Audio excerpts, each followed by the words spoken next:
ова издание. Правото за поседување оружје и нивното регулирање се дел од американската историја. Уставни експерти предупредуваат, тешко е да се најде средина во поделена држава. Веб страница на која децата што имаат академски потешкоти можат да најдат бесплатни ментори од средните училишта. Има ли напредок? Во трката за освојување на срцата, границите меѓу Вашингтон и Холивуд избледуваат. Има ли вистина максимата "политиката е театар"? Ќе ви кажем, останете со нас. Добро вечер од Вашингтон, го гледате ТВ журналот News Flash на гласот на Америка на македонски, јас сум Јане Бојаджиевски. Неодамнешните масовни убиства во Соединетите Американски држави повторно ја истакна поделбата меѓу граѓаните како да се намалат овие инциденти, од кои умираат повеќе од десетици илјади луѓе годишно. Пукање во училиште во Ноксвил, Тенеси на 12 април остави еден ученик мртов, а еден полицаец повреден. 8 беа убиени во 3 спа центри во Џорџија минатиот месец, од кои 6 беа азијки. 10 пак беа убиени во супермаркет во Колорадо, помалку од една недела подоцна.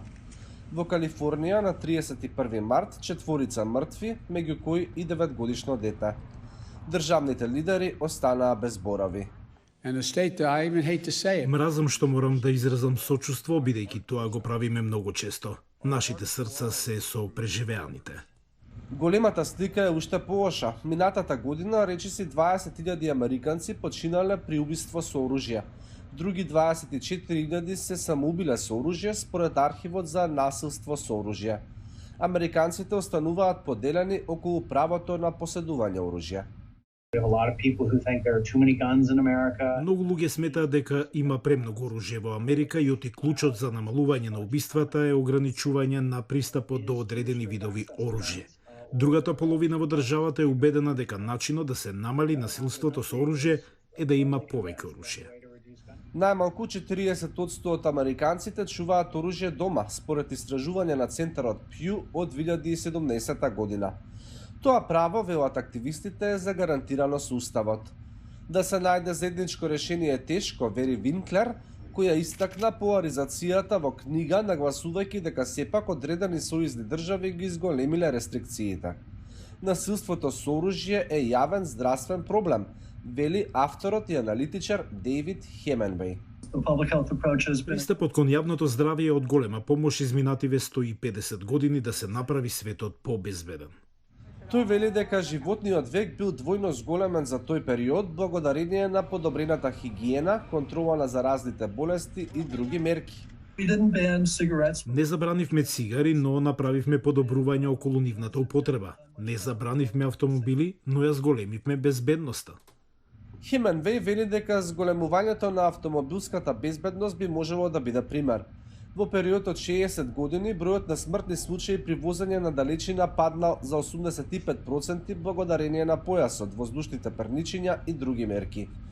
Не постои единствено решение кое ќе го елиминира насилството со оружје, вели тој, но користењето вистински докази кои ќе утврдат што е ефикасно, како и соработка со сопствениците на оружје, ќе помогне. Правото за поседување оружје и нивното регулирање се дел од американската историја, но уставниот експерт Винклер вели дека е тешко да се најде средина во поделена држава. Сепак тој вели дека поединечни сојузни држави ги прошируваат проверките при купување оружје, почитувајќи го истовремено и правото да се поседува оружје. Се надевам дека како општество ќе ги надминеме екстремите на двете страни. Оние што велат дека имаат право да поседуваат оружје без никаква контрола и оние што веруваат дека немаат право на оружје и оти контролата е потребна. Експертите велат дека насилството со оружје никогаш нема да биде целосно елиминирано и оти дебатите се тешки во поларизирана клима, но оти американците треба да се најдат на половина пат во сето ова, за да се намали бројот на трагедии. Кога училиштата во Њујорк минатата година се префрлија на онлайн настава поради пандемијата со COVID-19, средношколци изработија веб платформа за да им помогне на оние кои назадуваат со програмата. Кога пандемијата на COVID-19 ги принуди училиштата во Њу Јорк да се префрлат на онлайн настава, Кристијан Бењи од средното училиште Стајвесенд вида дека неговите помлади браќа се мачат да се навикнат на новата ситуација. Моите браќа имаат 12 и 10 години. Тие се дома и навистина им беше тешко да се префрлат од училиште на онлайн настава. 5 and 2/7 plus 3 and 1/7. How would you solve that problem? Кристијан живее во населба во Бруклин, каде многу семејства не можат да си дозволат iPad или интернет, а уште помалку приватни ментори. Со оглед на ваквата ситуација, Кристијан и неговите соученици сватиле дека тие би можеле да бидат решение за проблемот. We kind of just wanted to give back to the community. Сакавме да придонесеме во заедницата и знаејќи дека доаѓаме од специјализирано средно училиште на Манхетен, имавме привилегии и образовни можности кои сакавме да им ги пренесеме на учениците кои можеби ги немаат. Така се случи и платформата EduCove.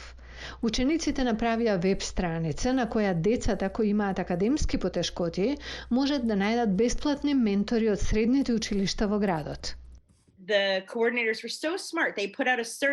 Координаторите многу паметно направија анкета за интересите на децата, за да можат да најдат соодветни ментори, и потоа тие беа поврзани.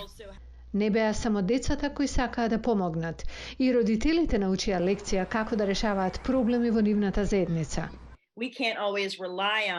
Не можеме секогаш да сметаме дека нашите политичари и владините агенции ќе се грижат за нас. Со малку независна акција и меѓусебна помош напредуваме.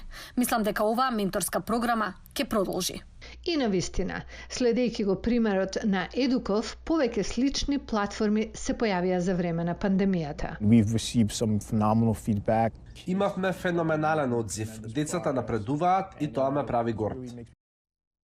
За крај на News Flash, Роналд Реган и Арнолд Шварценегер се меѓу многуте славни личности кои го искористија статусот звезди за да влезат во политиката. Сега, некои политичари користат холивудски агенции за таленти, за да го изградат својот политички имидж. Активистката за гласање во Џорџија Стејси Абрамс и филмската звезда Харисон Форд имаат барем едно заедничко нешто – иста холивудска агенција за таленти. Брзо по поразот на изборите на кои се кандидираше за гувернерка во 2018 година, Абрамс потпиша договор со агенцијата United Talent за да ја развие понатаму незината работа и да се изрази согласно незината страст, како што самата кажа. Друг политичар, Ендрю Јанг, кој се кандидираше за градоначалник на Њу Јорк, неодамна потпиша со Холивудската агенција за креативни уметници и започна серија подкасти. Не е чудо зошто и Холивуд и политичарите сакаат најдобро што може да комуницираат со своите обожаватели или политичка база. Политичарите денес имаат следбеници на социјалните мрежи кои се интересираат за нивната кариера, без оглед во која фаза е таа кариера. Медиумскиот пейзаж е полн со поранешни политичари или поранешни владени службеници, кои ја користат старата слава за да останат во фокусот на вниманието. Ентони Скарамучи, кој беше само 10 дена директор за комуникации во Белата куќа на Доналд Трамп, започна серија подкасти наречени Муч ФМ. Шон Спајсер по 2 месеци работа како прес-секретар на Белата куќа заврши во шоуто Танцување со звездите.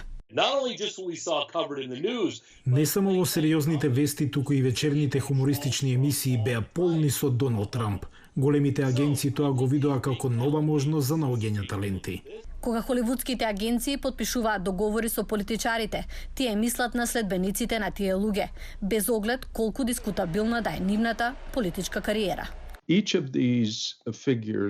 Секоја од овие личности носи публика. Преполни се медиумите и сите платформи, затоа секогаш се бара нешто специфично и ново за експлоатација. Во трката за освојување на срцата и мислите на луѓето, границите помеѓу Вашингтон и Холивуд избледуваат. Може би се точни поговорките дека светот е сцена, а политиката е театар.